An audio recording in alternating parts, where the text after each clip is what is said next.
அஸ்ஸலாமு அலைக்கும். Monday morning நேற்று துணி துவைக்காதனால துணி நிறையா சேர்ந்து இருந்துச்சு.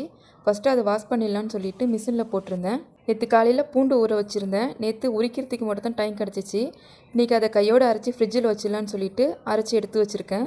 பாப்பாவுக்கு எப்போவுமே சண்டே அன்றைக்கே தலை குளிக்க வச்சுருவேன். கண்டினியூஸாக பொங்கல் லீவ் இருக்கிறதுனால இன்றைக்கி தான் பாப்பாவுக்கு தலை குளிக்க வச்சேன். இன்றைக்கி மதியம் சாப்பாட்டுக்கு அம்மா வீட்டிலேருந்து காய்கறி ஆனம் தான் வந்துருந்துச்சு. அதாவது புளிக்குழம்பு, பீட்ரூட் பொரியல், நெல்லிக்காய் தொக்கு. என்னோடய லஞ்சுக்கு ரைஸை மட்டும் ஸ்கிப் பண்ணிவிட்டு சப்பாத்தியும் அதோட கோவையில் சாரம் வச்சுருந்தேன். மதியம் வீட்டில் லஞ்சு செய்யாததுனால பசங்களுக்கு ஈவினிங் ஸ்நாக்ஸ் ஏதாவது செஞ்சு கொடுக்கலாம் அப்படின்னு சொல்லிட்டு யோசித்தேன். வீட்டில் பானிபூரி கிட்டு இருந்து ஞாபகம் வந்துச்சு. அதை செஞ்சு கொடுத்தேன். பசங்களும் சாப்பிட்டுட்டு ஈவினிங் டியூஷனுக்கு கிளம்பிட்டாங்க.